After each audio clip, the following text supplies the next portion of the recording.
네, 하나님의 말씀 보도록 하겠습니다. 하나님의 말씀 출애굽기 22장 21절에서부터 22절까지의 말씀을 함께 합독하도록 하겠습니다. 출애굽기 22장 21절에서부터 22절 말씀 우리 함께 읽도록 하겠습니다. 시작. 너는 이방 나그네를 압제하지 말며 그들을 학대하지 말라. 너희도 내 군왕에서 나그네였으리라. 너는 과부나 고아를 해롭게 하지 말라. 함께 기도하겠습니다. 주님 감사합니다. 오늘도 주님의 은혜 가운데 주님의 몸된 교회를 통해서 귀한 하나님의 말씀을 듣게 하시고 또 찬양하게 하시고 기도하게 하심을 감사합니다. 우리가 또 받은 은혜 가운데 또 자원하는 마음으로 또 물질과 시간과 또 재능을 주님 앞에 올려드립니다. 주님께서 또 흠양하여 주시고 기뻐 받아 주시옵소서. 또 우리의 삶 가운데 늘 역사하시고 함께 하시는 그 주님, 또 우리를 위로하시는 그 주님을 바라보게 하시고 또 그 믿음 가운데 또 우리의 삶을 통해서 또 그 많은 영혼들을 또 주님께로 인도할 수 있는 믿음 허락하여 주시옵소서. 주님 감사합니다. 이 모든 것 예수 그리스도 이름으로 기도드립니다. 아멘. 아멘. 우리 인사 나누도록 하겠습니다. 주님으로 사랑하고 축복합니다. 네, 주님으로 사랑하고 축복합니다. 네, 주님으로 사랑하고 축복합니다. 네, 주님으로 사랑하고 축복합니다. 우리 지난주 말씀 제목이 뭐였습니까? 이제 말씀은 이제 생명은 생명으로 아니면 눈은 눈으로, 이는 이로, 손은 손으로, 발은 발로, 그 다음에 된 것은 된 것으로, 상하게 한 것은 상함으로, 때린 것은 때림으로 갚아라라는 어떤 보복법에 대한 것을 우리가 함께 묵상을 했어요. 근데 이 말씀은 과도한 복수를 금한 것뿐만 아니라 어떤 원수들이라도 용서와 사랑을 요구하는 사랑의 율법인 것을 우리가 배울 수 있었습니다. 묵상할 수 있었죠. 그래서 그 모범을 보이신 분이 바로 예수님이었어요. 그죠? 주님께서 그 모범을 보이셨습니다. 어떻게 보이셨습니까? 십자가에 오르기까지 자신을 부인하고 조롱하고 멸시하고 핍박 하면서 때리기까지 하고 그 다음에 거독까지 빼앗고 죽이기까지 한 그 원수 같은 자들을 주님께서 부활하신 다음에 찾아가서 보복하지 아니하시고 오히려 더 용서하시고 그 다음에 사랑하셨습니다. 그렇죠? 그래서 지금까지도 원수였고 그 다음에 죄인된 우리를 사랑과 긍휼로 베푸시고 그 다음에 많은 것을 또 넉넉하게 공급해 주시면서 우리를 구원의 길로 인도하시면서 이 율법을 완성을 하셨어요. 그죠? 네. 그렇다면 여러분, 한 주간에, 이 말씀대로 여러분의 원수들, 여러분의 원수가 몇 명인지 모르겠지만 그 원수들을 용서하고 사랑하셨습니까? 우리가 말씀을 들었다고 해서 그 말씀대로 바로 순종할 수 있는 인간들이 아니죠. 그죠? 성령께서 죄에 대한 깨달음을 깨닫게 해주셔야 돼요. 죄에 대해서 깨닫게 해주셔야 돼요. 그리고 은혜를 주셔야지만이, 능력을 주셔야지만이 우리 안에 있는 육신 속에 있는 모든 죄의 성향을 죽일 수가 있습니다. 그리고 저와 여러분 안에 무너졌던 또 잃어버렸던 하나님의 그 형상, 그 거룩한 성향이 회복이 되면서 우리가 점점 성화될 수 있는 거예요. 우리는 이것을 위해서 늘 쉬지 말고 기도해야 됩니다. 예, 다른 걸 가지고 기도하는 게 아니라 먼저 이러한 나의 죄의 성향을 죽이기 위해서 먼저 그 하나님의 성품과 속성이 그 사랑 가운데 또 우리가 배우고 알아갈 수 있도록 쉬지 말고 기도하시기 바랍니다. 자, 그러면서 하나님께서는 모세를 통해서 이스라엘 백성들에게 계속해서 세부적인 그 법규들을 알려주셨습니다. 그래서 가축의 주인으로서 책임져야 되는 것들을 또 알려주시고 그 다음에 손해나 피해를 입혔을 경우에는 5배, 10배 하면서 그런 배상의 기준도 알려주시고요. 그 다음에 이방 나그네와 그 다음에 소외된 자들에 대해서 잘 보살펴야 된다라는 이러한 법규들을 하나하나 설명을 해주십니다. 그래서 우리가 다른 성경에서도 계속 반복되고 있는 것은 소외된 자들과 연약하고 그 다음에 가난한 자들에게 늘 배려와 긍휼을 베풀어라라고 강조를 많이 하시잖아요, 그죠? 예수님도 강조를 많이 하시고 여러분 그 당시에는요 예수님의 그 시대까지도 이방 나그네 그 다음에 과부 그 다음에 고아는요 이스라엘 사회의 3대 약자였습니다. 가장 약한 자였어요. 이방 나그네와 과부와 고아. 근데 그 당시에 그 이방 나그네는요, 그냥 어떤 목적을 두고 그냥 여행을 하거나 아니면 무슨 무역상, 보부상처럼 이곳에 물건을 떼서 이곳에 팔아서 이렇게 그런 사람이 아닙니다. 그런 사람이 아니에요.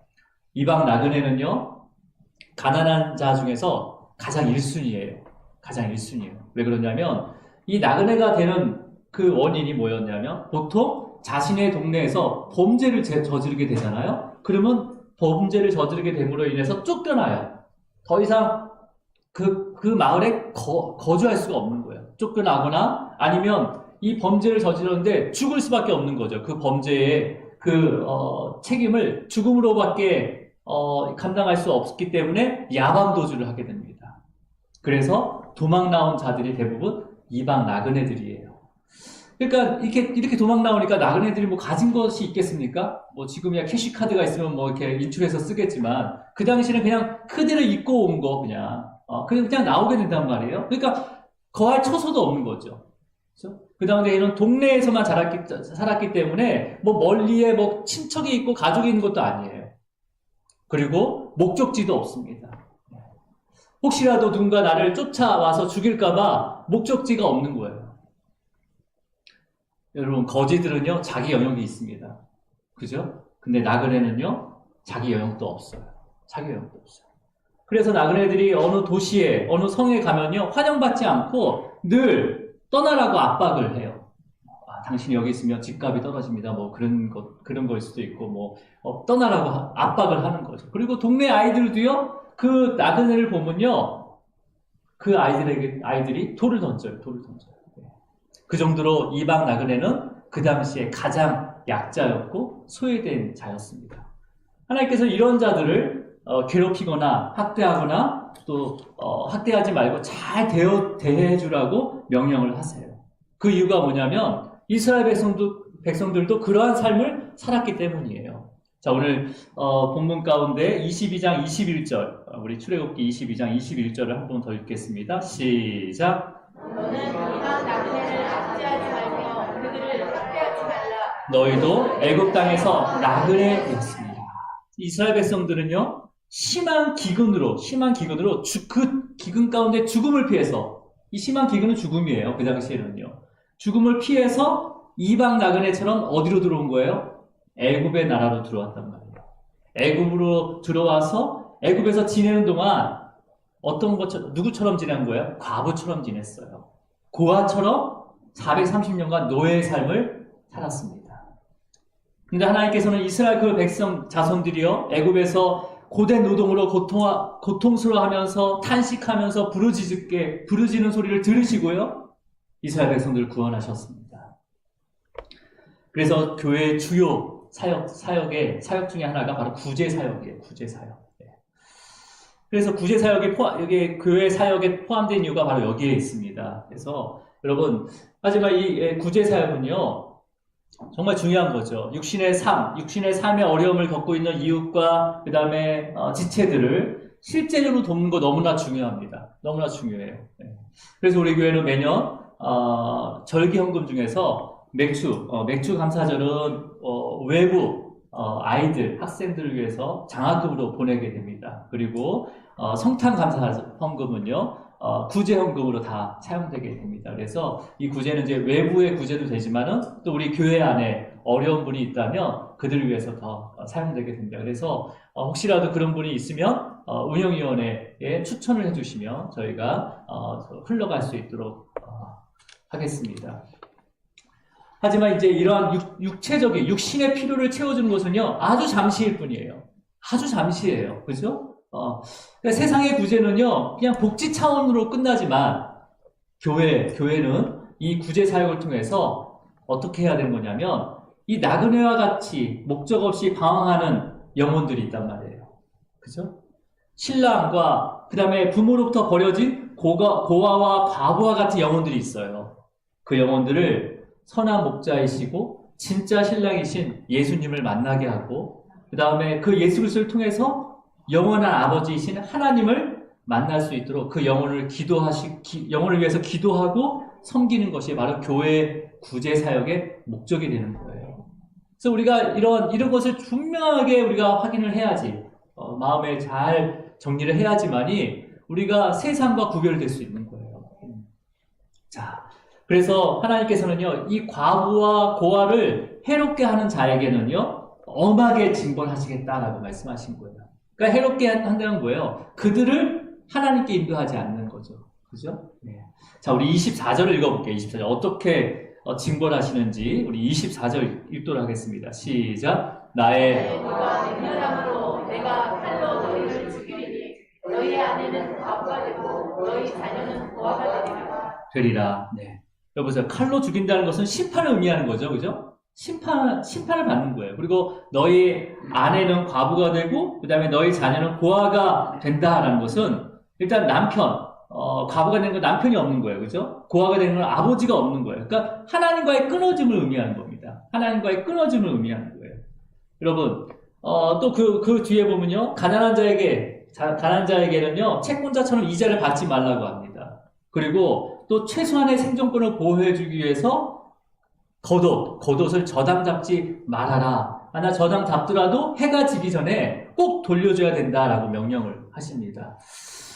여러분, 이스라엘 백성은 이러한 세부적인 이 가난한 자, 소외된 자를 위한 이러한 법규를 지킴으로 인해서 먼저는 애굽의 그 노예로 430년간 살다가 본인들도 하나님의 그 주권적인 그런 자비와 긍휼과 사랑으로 애굽인들에게 풀려났잖아요. 또 풀려날 때 많은 금과 폐물을 받고 자유인이 되었어요.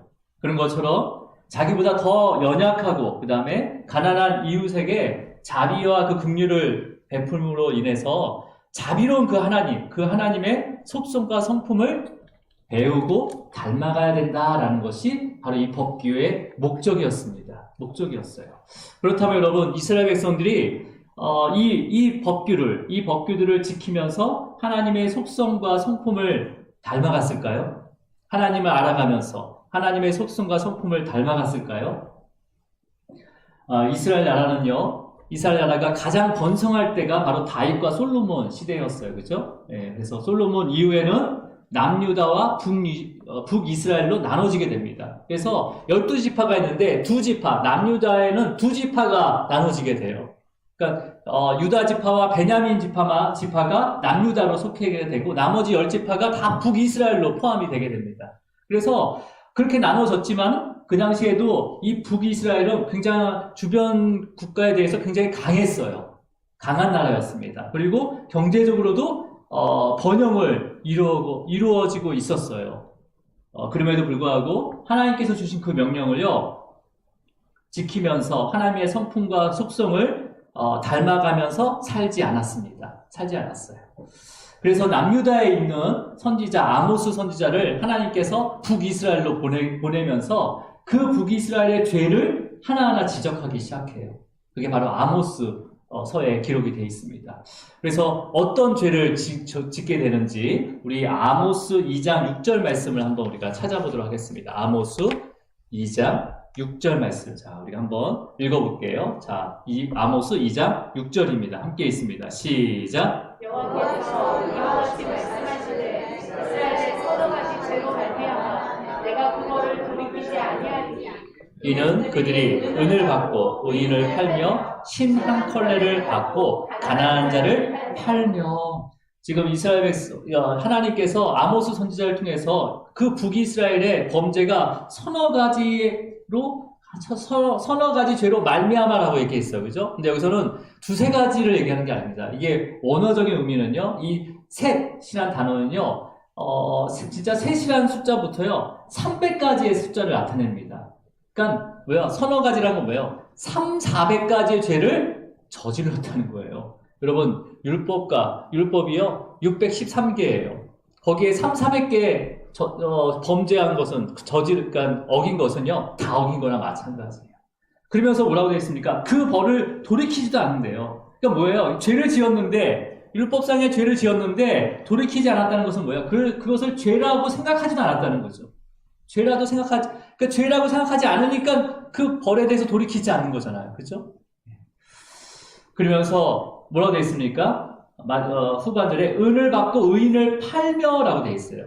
은을 받고 의인을 팔았다고 되어 있습니다. 그러니까 굉장히 올바르고 정직하고 합법적인 사람인데도 돈을 받고 그 사람에 대해서 거짓 증언을 함으로 인해서 그 사람을 불의한 사람으로 만들어버렸다는 거예요. 그죠?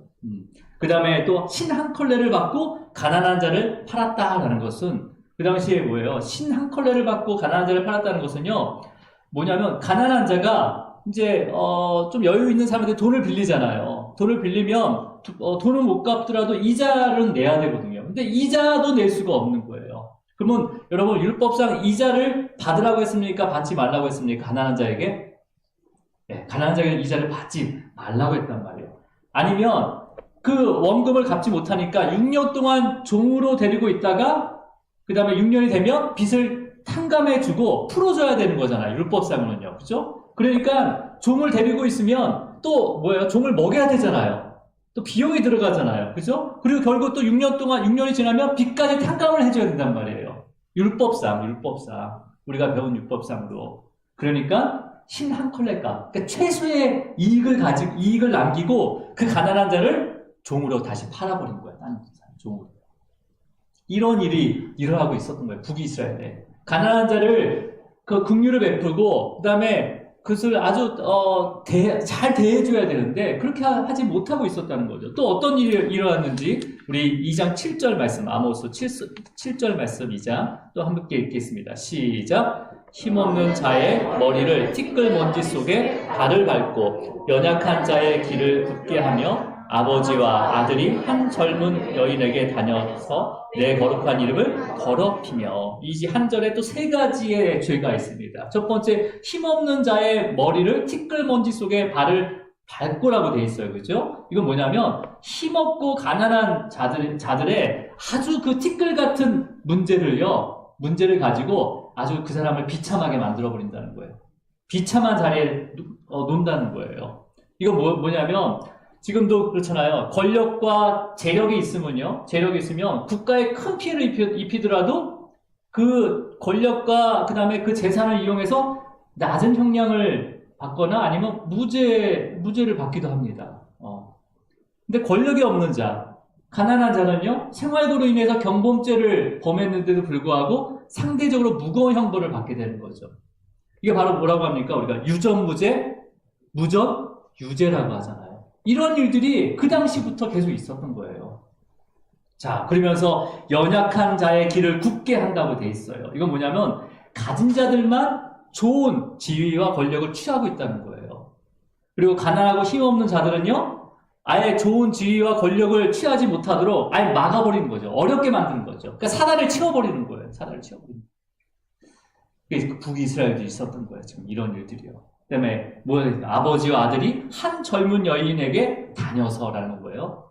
굉장히 음란한 거예요. 지금 이거는요. 아버지와 아들이 음란한 여인과 상관을 한다는 거죠. 물론 그런 음란한 모습이기도 하지만은요, 한 가정에 아버지와 아들이요, 이방 신전의 그 여사제자들과 그 제사를 통해서 성관계를 맺었다는 거랑 의미랑 똑같습니다. 그렇기 때문에 이방 신전을 대대로 섬겼다는 거예요. 대대로. 아버지와 아들. 대대로 섬겼다는 거죠. 이러한 타락한 나라가 바로 북이스라엘이고. 여러분, 지금의 우리의 모습일 수도 있는 거죠. 그죠? 네. 근데 여러분, 이러한 일들이요, 이방 나라에서 일어난 게 아니라 하나님의 백성이라고 불리는 10지파가 있는 그 북이스라엘 나라 안에서 일어난 일이라는 거예요. 이 일이요. 그러니까 지금 말하면 어떤 거예요? 교회 다니는 평신도들 뿐만 아니라 직분을 가진 사람들이요, 이런 일들을 하고 다녔다는 거예요. 이런 일들을 하고. 네. 하나님의 백성이 하나님의 거룩한 이름을 더럽히는 겁니다. 네. 하나님의 백성이 아닌 사람은요, 하나님의 얼굴을 더럽힐 필요가 없는 거잖아요. 하나님의 얼굴을 더럽히는 것은요, 하나님의 백성들이 더럽히는 거예요. 그 사람들은 이게 하나님 누군지를 모르기 때문에 그게 하나님 더럽힌지 알지도 못해요. 하나님도 신경 쓰지도 않습니다. 근데 하나님의 백성이 하나님의 얼굴을 더럽히는 거예요. 그러면서 여러분 8절, 그러니까 이스라엘 모습이 어디까지 가는지 우리 한번 끝까지 가보죠. 한번 8절 한번 읽어보겠습니다. 시작. 모든 제단 옆에 전당 잡은 옷 위에 누우며 그들의 신전에서 벌금으로 얻은 포도주를 마시리라. 여러분 지금 보세요. 거룩한 제단, 그 거룩한 제단 옆에는 뭐가 있어야 되는 겁니까? 흠없는 희생 제물이 있어야 되는 거예요. 제단 옆에는 흠없는 희생 제물이 있어야 되는 거예요. 근데 여러분 그 제단 옆에 뭐가 있다고 했어요? 전당 잡은 옷이에요. 이건 겉옷을 얘기하는 거거든요. 그러니까 뺏지 말아야 할 가난한 자의 그 겉옷을 제단 옆에 놓고 누워 있었다는 거예요. 이건 어떤 의미냐면 불의한 재산, 이걸 취하면 안 되는 재산을요 제단 옆에 숨겼다는 거예요. 여러분 이게 지금 어떻게 보면 되냐면요, 교회를 굉장히 사적으로 이용했다는 거예요.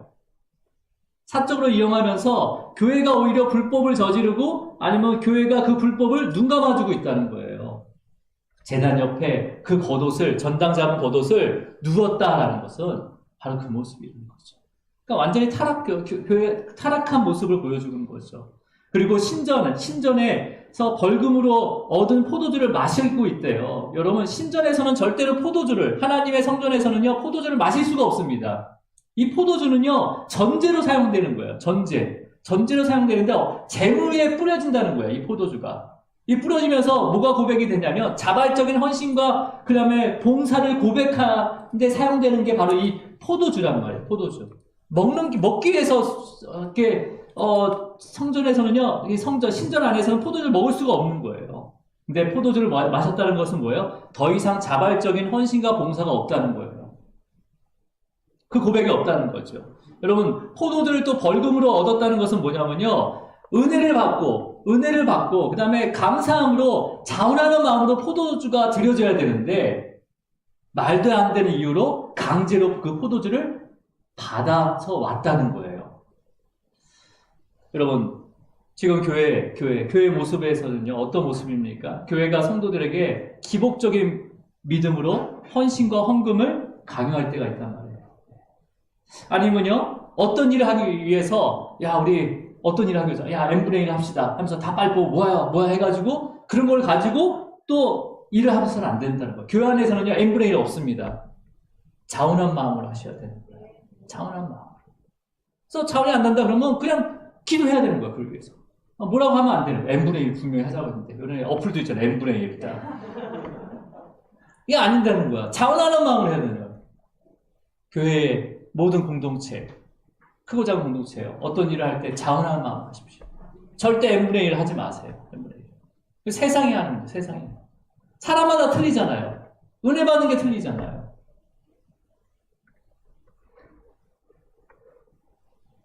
더 확장하면요, 국가는요, 아주 적절하고 합리적인 세금을 부과해야 되는 거예요. 그죠? 아주 합리적인 세금을 부여해요. 그게 아니라 현실의 상황에 맞지도 않고 말도 안 되게 세금을 과도하게 책정해서 포탈하는 거, 바로 이겁니다. 벌금으로 얻은 포도주를 마시고 있는 거예요. 그죠?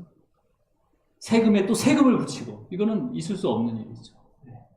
여러분, 그래서 기독교인들은요, 사회적인 책임이 더 큽니다. 사회적인 책임이 더 커요. 제가 이 말씀을 준비하면서 너무 불편한 거예요. 이 북이스라엘 722년 그때 멸망하기 전에 일어난 일들을 아모스 선지자를 통해서 알려주는데, 지금의 상황은 너무 똑같은 거예요. 너무 똑같은 거예요. 여러분, 우리의 삶을 잘 돌아봐야 돼요. 말씀을 통해서 우리의 삶을 비춰야 됩니다. 비치지 않으면요, 똑같아요. 하나님의 이름을 더럽힌다는 거예요. 더럽히는 거예요. 그래서 기독교인들은요, 사회적 책임이 더 큰 거예요. 누가 책임을 부여하지 않았지만 더 큰 거야. 여러분 국회의원 중에 기독교인들이 몇 명이 있는지 모르겠지만 하나님의 그 공의와 그 다음에 그 성품을 나타내지 못하고요. 자기의 어떤 이익과 권력을 위해서 법을 만들고 집행한다면 하나님께서는 그 책임을 반드시 물으십니다. 당리당략을 가지고 했다고 하지만 분명히 하나님께서는 책임을 물으세요. 여러분 예수님 때도 그랬잖아요. 예수님 그 삭개오가 바로 세리였어요. 그래서 예수님을 믿고 나서 모든 것들을 다 내어줬잖아요. 불의하게 거두었던 걸 다 다시 돌려줬잖아요. 그러한 일들이 일어나야 됩니다. 잠깐. 여러분, 그래서 나그네, 과부, 고아를 해롭게 하는 자는요, 말씀대로 진노의 칼로 심판을 받고요, 하나님과 끊어짐의 징벌을 받게 돼요. 여러분, 근데 이 놀라운 것은요, 이 북이스라엘, 이 신전이 어떤 곳이냐면, 바로 북이스라엘의 여로보암, 첫 번째 왕인 여로보암이 단과 베델에 금송아지를 세워서 만든 곳이 바로 이 신전입니다. 하나님이 안 계신 거예요, 신전에. 다른 게 주인이 되는 거예요, 결국, 북이스라엘은요, 722년에 마수르에 의해서 멸망을 당하게 됩니다. 그래서 그 북이스라엘의 이스라엘 백성들은요, 이방 나그네처럼 흩어져요. 그리고 아내는 과부가 되고요, 아들들은 고아가 됩니다. 남유다도요, 바벨론에 의해서 다시 포로로 끌려가고요, 다 이방 나그네가 됩니다. 그리고 과부와 아내, 고아 같은 삶을 살게 됩니다. 여러분, 지금 이 법규를 하나님께서 시내산 앞에서 모세를 통해서 이스라엘 백성들에게 설명해 주고 있는 거잖아요. 그렇죠? 그래서 십계명뿐만 아니라 이 나그네와 과부와 고아를 위한 법규를 포함한 613개의 세부 법규를 주신 다음에 지키도록 명령을 하셨어요. 그때 모든 이스라엘 백성들이 하나님의 모든 말씀을 내가 준행하겠다라고 하면서 제단과 자신들의 몸에 피를 뿌리면서 언약을 했어요. 근데요, 이스라엘 백성들은 어떠한 이방 나그네도 과부도 고아도 구제하지 않았습니다. 구제하지 못했어요. 그렇다면 여러분, 이 하나님의 율법을 지키지 않고 또 기억하지도 않았다면 어떻게 되는 거예요? 율법대로 칼로 죽임을 당하고 하나님으로부터 끊어지게 되는 거예요. 하나님께서 그것을 애통히 하셨습니다.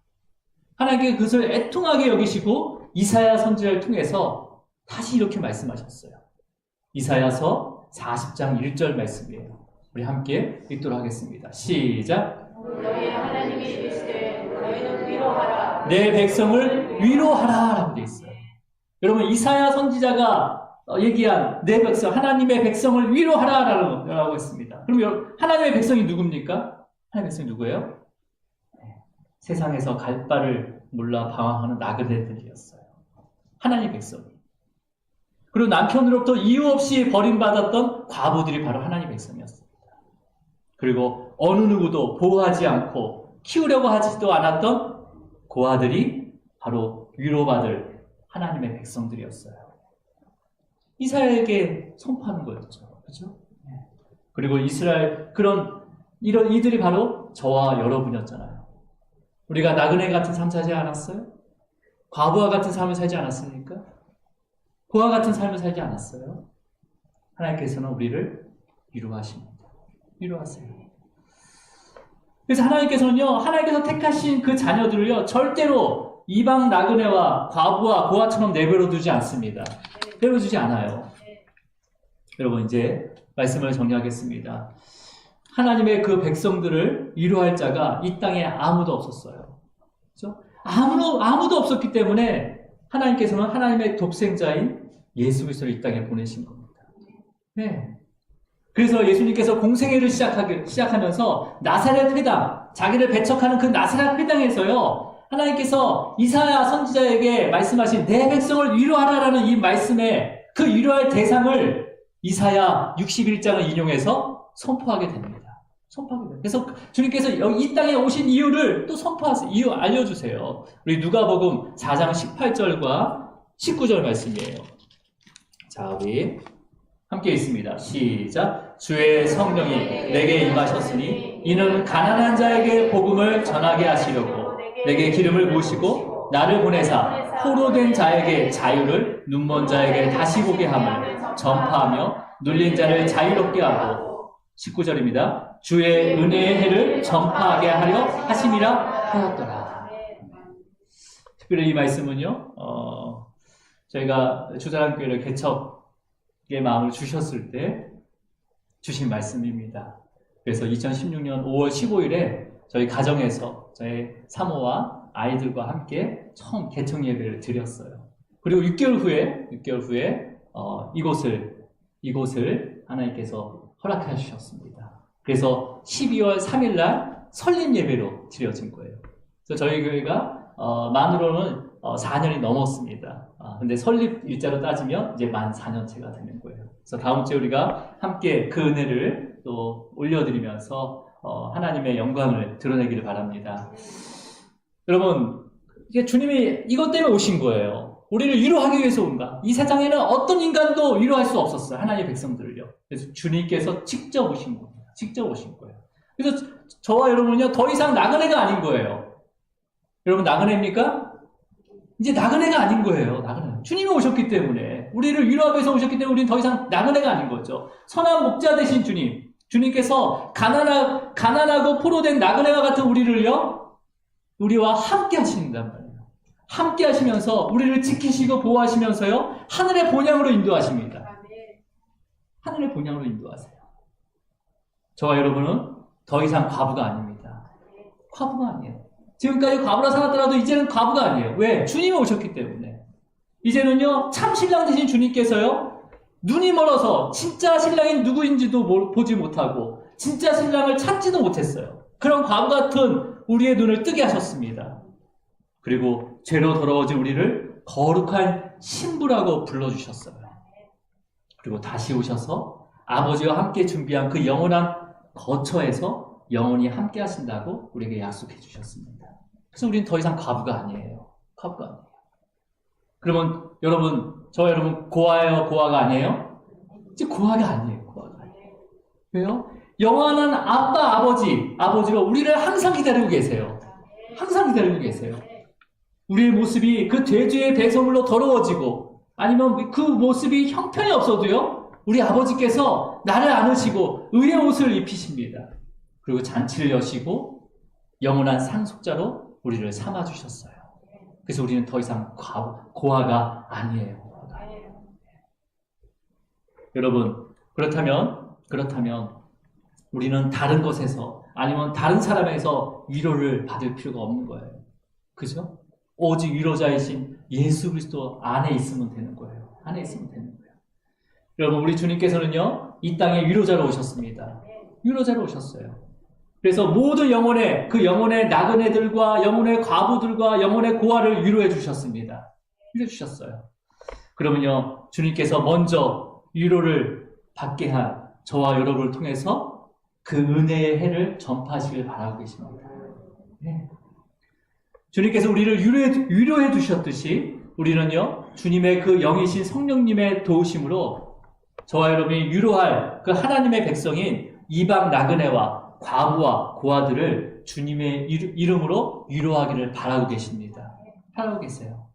그리고 주님께서 다시 오시는 그 은혜의 해를요, 기쁨으로 함께 기다리기를 주님으로 축원합니다. 네, 기도하시겠습니다. 주님 아버지 감사합니다. 이방 나그네와 과부와 고아를 해롭게 하지 말아라는 이 법규는 우리를 위로하기 위한 사랑의 법규임을 알게 하시고 그 법규를 주님께서 완성해 주심을 감사합니다. 성령님께서 그 나그네와 같은 우리의 모습을 보시고 탄식하며 그 고아와 과부 같은 우리를 위로하시고 더 이상 나그네로, 더 이상 과부로, 더 이상 고아로 살지 않도록 믿음을 주심을 감사합니다. 이제 우리가 위로할 하나님의 백성이 누구인지를 보게 하시고 그 영혼을 위로하며 섬길 수 있도록 성령님께서 도와주시옵소서. 이들이 이제는 십자가의 은혜와 사랑을 또 깨닫게 되어서 기쁨과 감사함으로 끝까지 그 예수님의 사랑과 복음을 삶으로 전할 수 있도록 인도하여 주시옵소서. 하나님의 거룩한 백성으로 주님이 다시 오실 때 그날이 심판의 해가 아닌 은혜의 해가 되게 하기를 간절히 소망합니다. 이 모든 것 예수 그리스도 이름으로 기도드립니다. 아멘. 우리 자리에